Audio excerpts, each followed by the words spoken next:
ตามไปติดบอ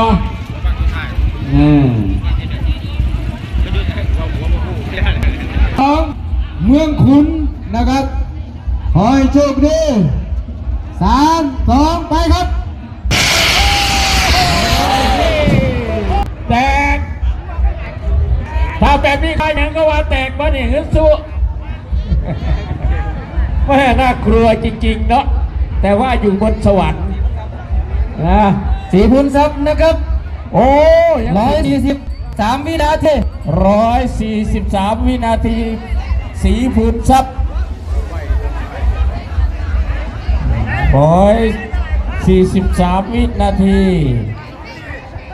3-2ไปครับไปสู่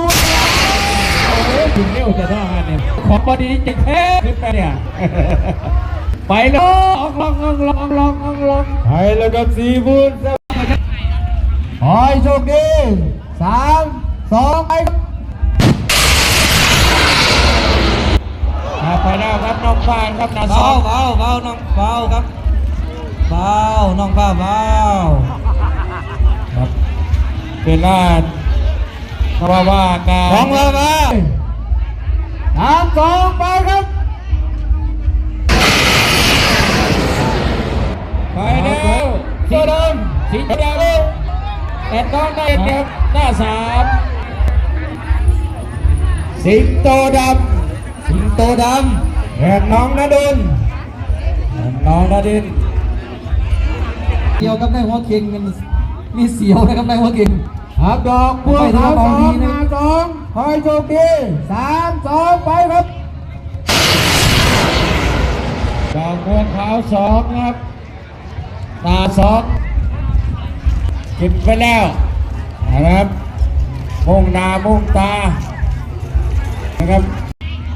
3-2ไปครับยินซีเงิน1นะครับ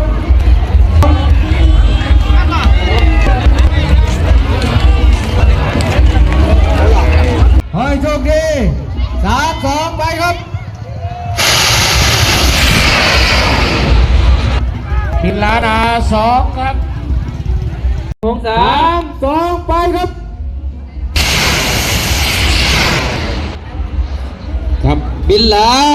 286วินาทีบินหลาหน้า2เอาเบิ่งไปก่อนเรื่อยๆนะครับสำหรับน้องโอโซนหน้า2ครับน้องโอโซนไปแล้วนะครับมันจะเต็มเลยครับตัวน้อยๆนะครับอาจารย์เอาที่ขาวนะครับอาจารย์เอาขนมน้องพอ3-2ไปครับไปแล้วครับขอให้เกิดที่ได้กันมุ่งหน้ามุ่งตาด้านทิศตะวันอยู่มัน10 องศาเดี๋ยวครับต้องไปครับฐานหนึ่งครับน้องบอลนะครับว่าพี่ผู้ใดหรอกไม่มีใครรู้นะครับ100%เคลียร์ฐานนะจับเมสซี่ปัดตีเขาดาวบังกืนแค่นั้นต่อให้ขึ้นไปแล้วลุงดูว่าจะลอยเส้นได้ป่ะนิ้วเนี่ยคุณมาด้านที่ดอกเฉียงยิ้มได้น้อยนะครับเส้นได้นะครับพุดแล้วนะครับว้าสูงครับเด็กดื้อนา2สูงนะ1-2ไปครับขึ้นไปแล้วครับน้องวิ่งอ้าวนา2ดีดังสวยงามดีครับบรรยากาศเป็นของดิวเวลานะครับเวลาอยู่นะโอ้ออกนี่แล้วน้องเตะดอกบัวขาวเวลาไปทำงาน299วินาทีโอ้ยอย่าเอาเลยวินาทีเดียวมาตรงหรือว่าขนาดของท่านอาชีพเกินเป็นเที่ยต้องให้คณะกรรมการเข้าตรวจสอบนำบัตรประจำตัวประชาชนนะครับและที่ได้ทำพิธีปิดด้วยบังไฟแสนนะครับบังไฟแสนเอานะครับน้องโอโซนสุดที่พร้อมแล้วนะครับนะครับกรรมการพร้อมขอให้น้องโอโซนจงโชคดีไปสู่สวรรค์ไปหา2ไปครับครับ ประมาณ100 องศาเลยตอนนี้เที่ยงเร็วมุ่งหน้าไปทางด้านที่ตอนถึงนั้นนิดๆนะครับครับกำลังมุ่งหน้ามุ่งซ้ายเข้าก้อนชีฟ้าก้อนแรกลุดแล้วตอนนี้ลุดแล้วมาที่มองว่างเปล่าเนี่ยครับชีฟ้าก้อนที่2เชิญครับ